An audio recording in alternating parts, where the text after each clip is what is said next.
All right, they're both ready. We have count them down, and we're gonna get started here with our losers quarterfinal. Rolljutsu on the left side, Rolljutsu on the right side, Narga on the left side, Ninja Village. Here we go.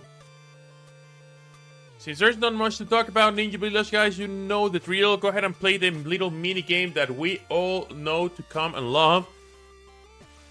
How many shards are we getting between these two runners? 0, 1, 2, 3, or 4? I'm gonna say 3. I'm gonna go with 3 right now. I'm gonna say 2 with Narga and 1 with Roll. Of course, Narga strats.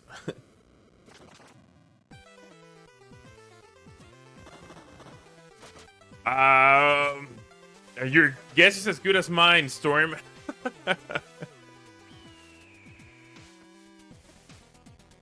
4 shards for Luffy. Got it.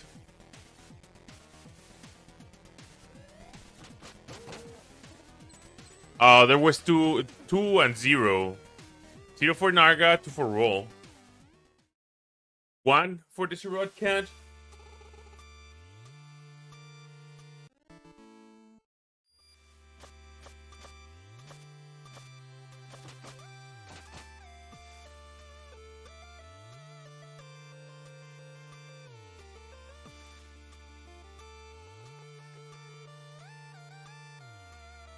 The Sephiroth Cat.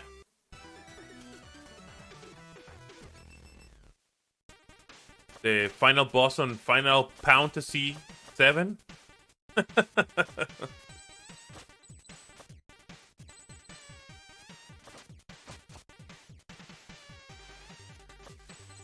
Bananas. Like the ones I'm eating with my bread right now. Alright, so here we go. We're seeing Autumn Hill right now. It's going to be the level where we see the first shop stop. And also where we see the Slap the Grim Kappa strats on the very first time. Oh, that was a little bit of a weird cycle right there. So both runners want to have at least 40 shards here going into the first tour. They both do it. Narga exactly with 40, Roll with 41. If you don't get the 40 with the first jump, you can just hug the wall and get the final shards. But ideally, you want to get the 40 with the first jump to save like 1 or 2 seconds. But the main goal is to get 40. If you don't get 40, that's going to be weird. And mainly what you get on that shop, it's being able to hit the... Well, the item that you purchase is being able to hit the fireballs, which are going to allow you to have also wind step, this little like extra jump when you hit something meter. And the mandatory upgrade that you get, which is like why you actually get into the shop, is to be able to jump in walls. To grab them and jump, pretty much.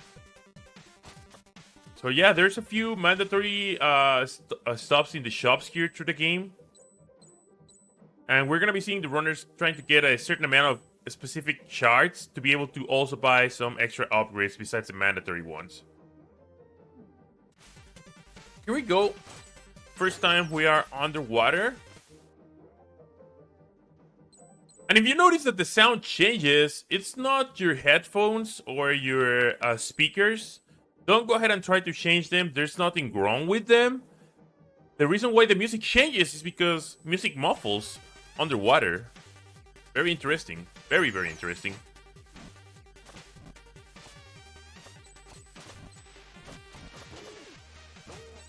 La Messenger. It'd be interesting to see a crossover between La Mulana and the Messenger.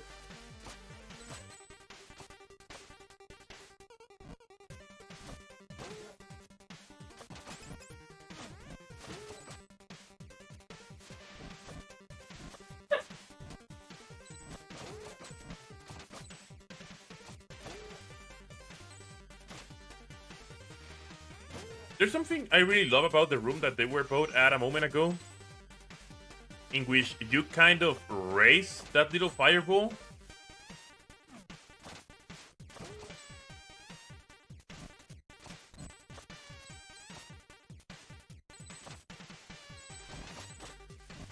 Have to solve a cryptic riddle.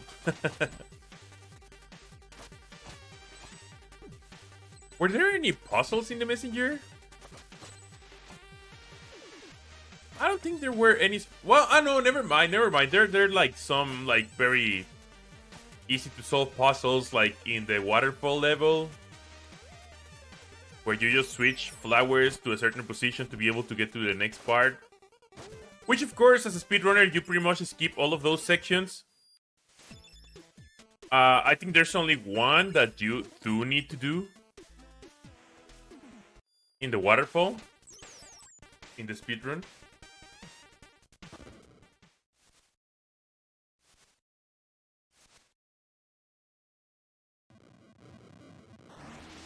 Music box has some, really? Oh, you're right, you're right. But they're also kind of cheese on the speedrun because being able to hit through the walls.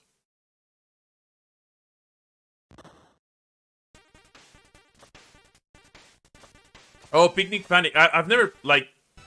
I'm sorry, guys. I need to confess this, but I've never played Picnic Panic. I literally have never played Picnic Panic. A puzzle for going back to the start of the game?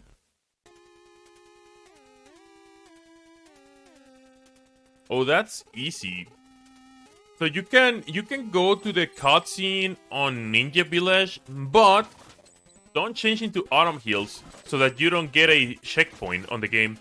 After you get to the cutscene, you go all the way to the left and go inside the water. You will die and you will be back to the start of the game. I think, but you might skip the cutscene, the intro cutscene maybe. A little bit of the gauntlet here. Catacombs.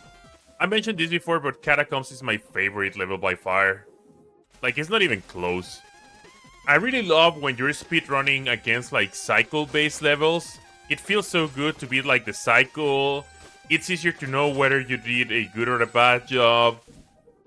And there's some very ingenious strats to actually be able to skip the cutscenes.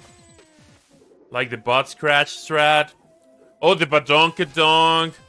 The balls of steel, balls of fire.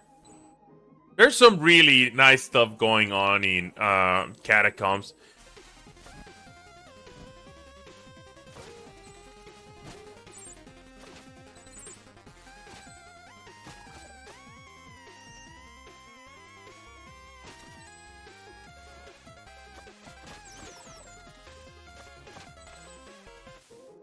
Yeah, and I know, I learned about this clip on this section just the other day. I was mind blown when I saw that clip. I've never saw that clip before. I think in the tournament it has only been pulled once.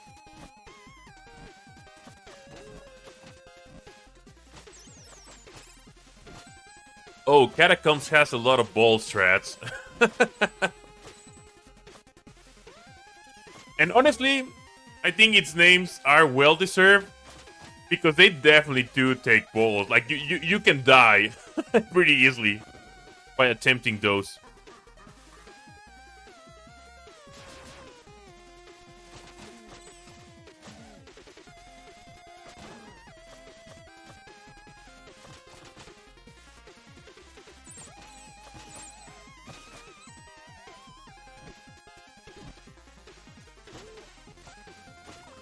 Yeah, no badonkadonk by any of them.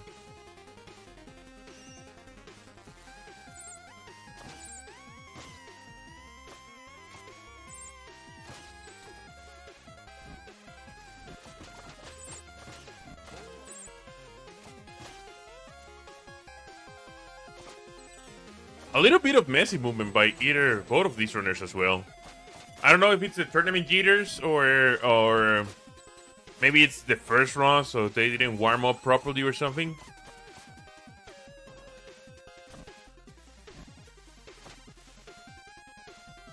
Debut making that cycle, I didn't see whether they use... Which balls strat did they use? Here we go! We're gonna be having Rusting top. Are we gonna have Rocksteam bottom? Whichever is the case, I hope that we have a fair rusting fight. Okay, we have a bottom for Rolljutsu. And we have a top for AssasinNarga. Oh, and just like that, Narga is going to be taking the lead on this race right now. Oh, I mean, of course Narga got top, right? Like, I mean, he's splicing the run. You can get top rusting when you're splicing pretty easily. Like, you just keep trying until you get the top, and then you keep going like that. Because nobody's gonna actually know.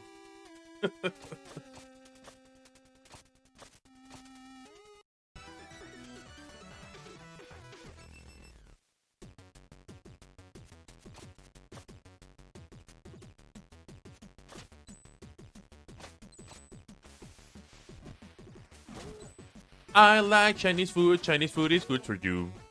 That's all I know. This tournament is almost over and I have not learned the lyrics about Chinese food. Shame on me. But I actually do like Chinese food. There's a place here in Mexico called Queen, but that's not Queen like the opposite of King. It's Queen like Q-I-N. And I think that's like similar to China in a box or something like that. But I love their orange chicken right there. I really, really, really love the orange chicken right there. So good.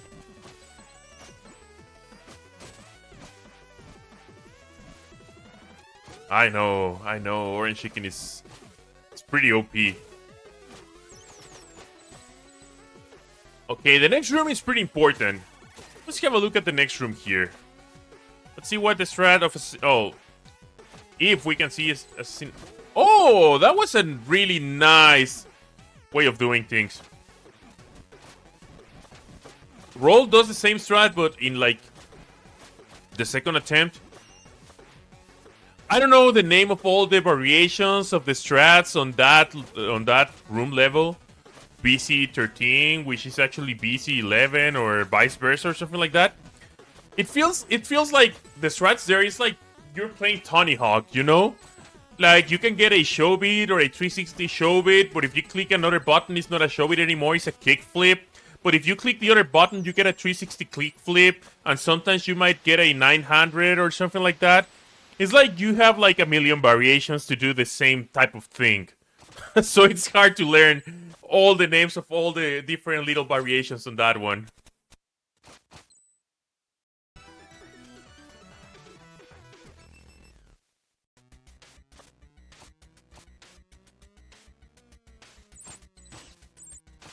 Holy cow, Naga is indeed rich.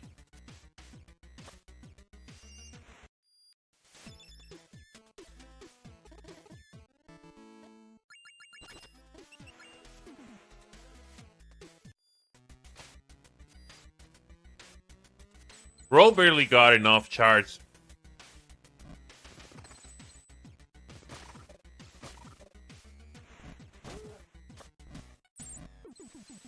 So yeah, messengers or runners need 275 shards going into that store. They're gonna be getting one mandatory upgrade, which is the glider. And they're gonna be getting two different upgrade purchases in there. One of them is swimming underwater, which is not that important. I mean, you can get Godjit and other things because of swimming fast underwater. But the thing is that you have to buy that one in order to be able to also purchase hitting while you're on the glider.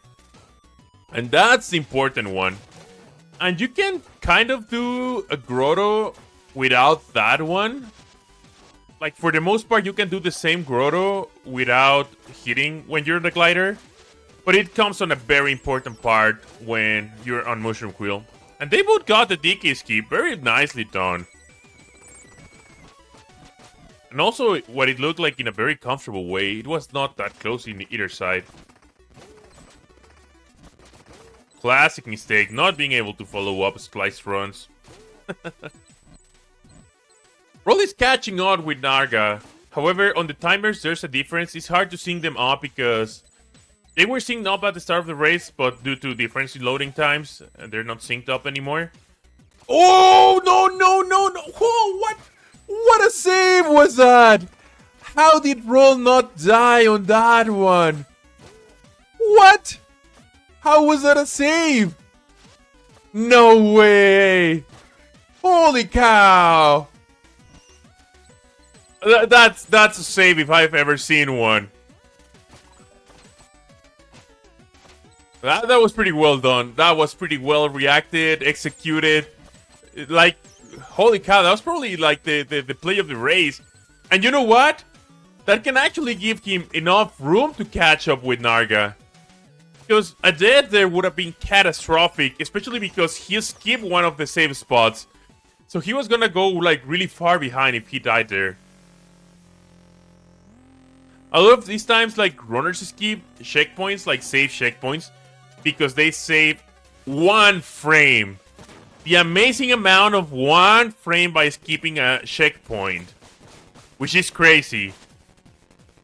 Oh, okay. Roll was having a little bit of trouble counting to 7. So that was gonna be like pretty catastrophic there. Okay, they both count to 7 pretty fine on the second time. And they're gonna be fighting the little wisp now.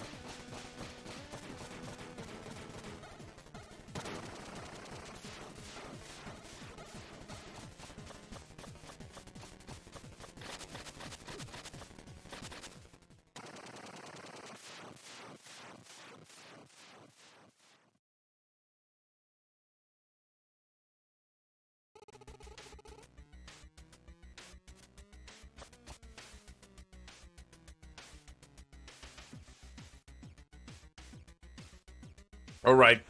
So they both defeat this golem, wisp, whatever his name is. Pretty well done.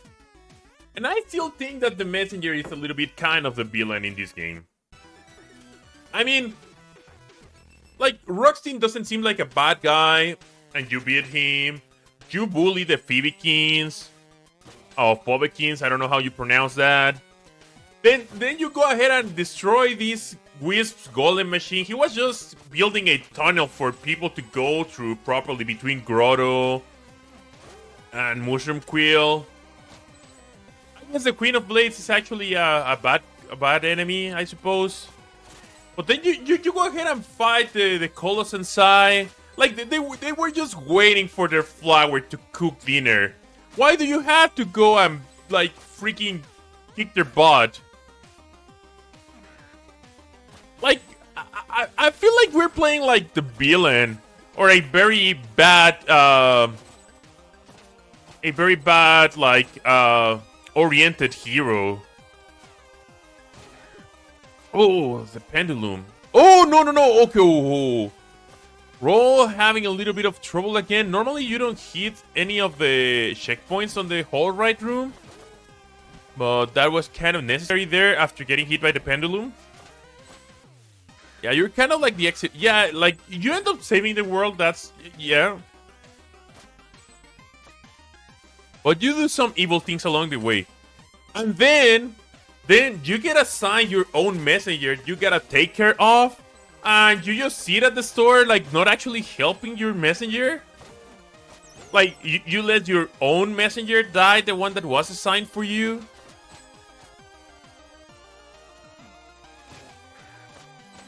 I'm not gonna lie, but low-key, I kind of wish that we could play as that other messenger, because it looked like a little bit of like a cyberpunk type of future, like a steampunk. I was like, oh yeah, I want to play with like this like heavy machine gun and stuff in the messenger style.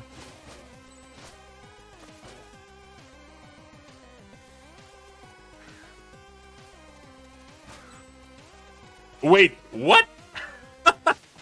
Are you for real, Shive? Oh boy, I want to see that.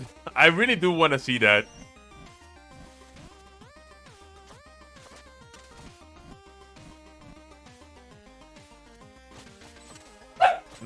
Oh, my doggos. Doggos are in the house right now. They're still protecting me from the evil dangers of outside my house. Other dogs. cats, people going up their cars and I don't know, like just taking a ride or something. they're good doggos protecting me from the evil dangers of the outside world.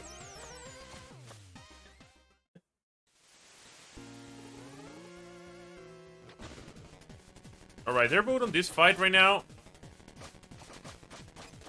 Let's see. Roll might be able to catch up here if he gets a better fight than AssasinNarga. But Narga seems to be doing a pretty good job right now. Yep, Narga did a perfect job. Waits a little bit to give that last one. Okay, it was pretty much textbook for both of them. Textbook fight for both of them. If only, like, I think Roll probably lost like a second at the end right there. Compared to Narga. By getting that extra hit. Pretty well executed, however. So 2038 versus 2049. That's an 11-second lead for Narga. That's still not a huge lead, especially like we still have 3 levels left. We have Searing Cracks, we have the Glacial Peak, and then we have the Tower of Time. Tower of Doom. And this is the last time that we have to stop for the shop. We get the Rope Dart. I like how everybody actually calls it the Rope Dart. When the shopkeeper predicted that nobody was gonna call it the Rope Dart. That we were all gonna call it like the Hook or the Grapple or something like that. Like the Zelda item, I think. And no, yeah, everybody actually calls it the Rope Dart. Hey, no worries, Shive. No worries.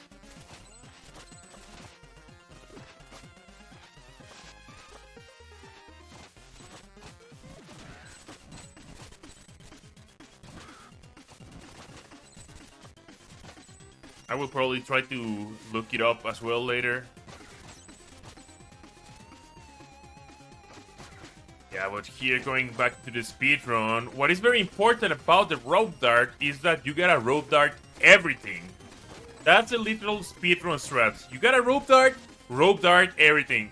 Reason for that is because it holds onto the walls, it holds onto enemies, and you just get time.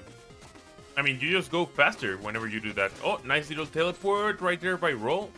Let's have, like, setup from AssasinNarga. Looks fine, and doesn't get it. Narga got the beer from Roll? And Roll didn't got the beer from Roll? So Narga using their opponent's strats, while the opponent doesn't actually get them?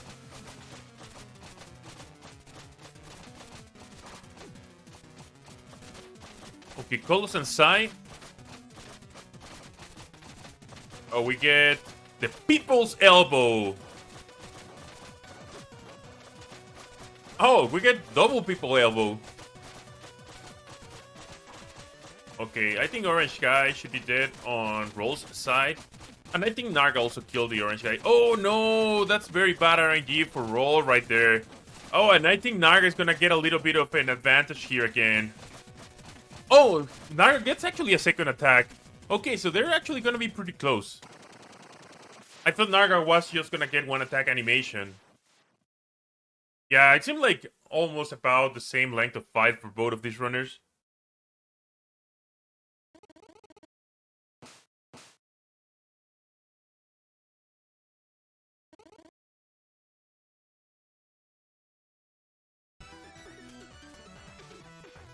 So let's have a look. 24:01. 23. 4-second difference. Roll actually made 7 seconds on Searing Cracks. And now, you guys know what to do. Do this jam of a song right here. Wanna see some show, please, in the chat.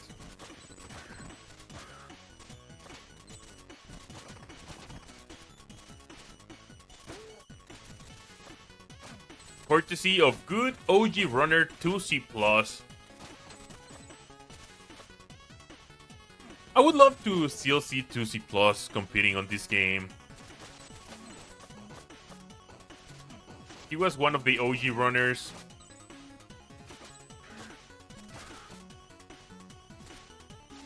Good friend. Yeah, I miss seeing Tusi in like Cuphead or the Messenger for sure.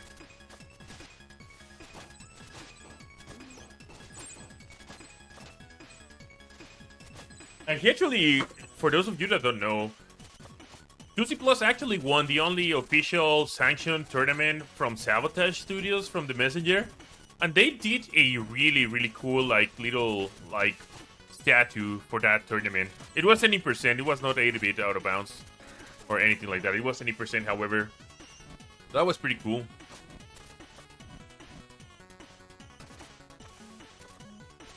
But speaking of statues and trophies, there's actually one for this tournament, courtesy of Belial. I don't know if you have seen it. I posted it on the Discord before. I think I should show it more, like, in the standby screens and things like that. But it's a really good trophy. That has the Messenger figurine as a trophy, and it has a lot of LED lights and things like that. I think Roll probably made up time again. I think Roll might be in the lead now.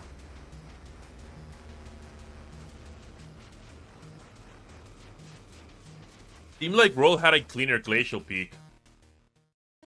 Let's have a look in here.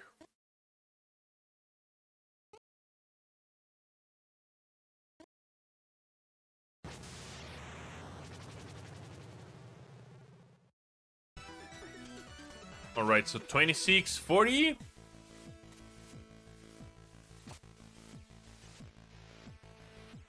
gonna be like almost like neck to necks. 26, 44. Yeah, so Roll is the one with the 4-second lead now. Oh, let's have a look. Okay, we got the Hail Mary. Nicely done. Nicely done. Oh, that. Oh, boy. The little wizard right there. Wizard being on a very trolly part of the level. Could have potentially been able to get rid of. Oh, nice skip right there. I love when I see that. But I don't blame Roll waiting for that wizard to disappear. Oh, okay, yeah. That was a little bit of a weird setup. Recognizes it and goes back. Oh, no. What? What is with these saves on Rolljutsu side? Holy cow, Rolljutsu being literally Neo from the Matrix. That's the second crazy save that he has on this run. That wizard couldn't be on a worse spot right there. We're gonna get a 1 piece of HP. Oh yeah, there it is. So we're gonna be having a French connection. That's the main reason why you buy the upgrades on Searing Cracks. You gotta go to the store to get the rope dart, and then you get the hell drop. And I think we're gonna be seeing a French connection here. There we go. Oh, no. Ooh, that was a close one. Oh, and Narga has for enough HP for a French connection. That doesn't happen very often. That really doesn't happen very often, and that's good because Narga needs that French connection as well. A little bit of a different setup. Nicely done. Nicely executed.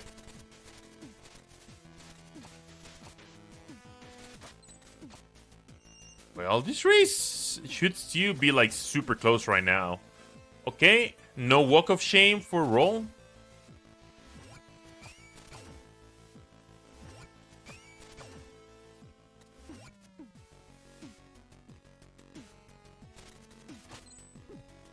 Those ojos, the super crazy, dangerous way of doing it. And those wizards have been pretty sneaky on Roll's side.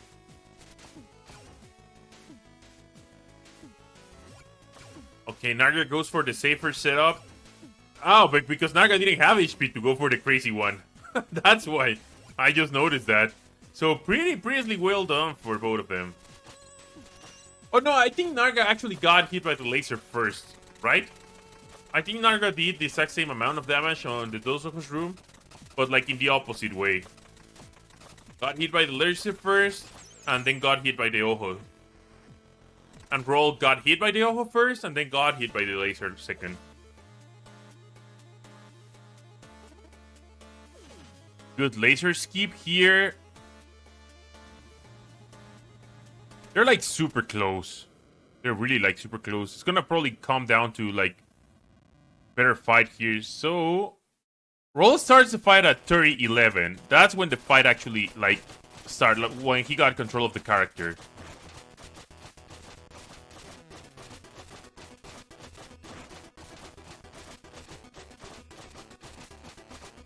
Narga is going to be starting the fight at 3:15. So Narga is 4 seconds behind at the start of the fight. I don't know if he can shave 4 seconds out of this fight.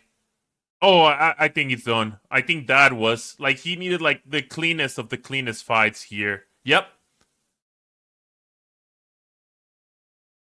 So Roll is going to be having the first point in this match. 30-36. It was a crazy, like, close match, however. Going to be taking the lead on Rolljutsu side. Let me see if they're going to be wanting to take a break.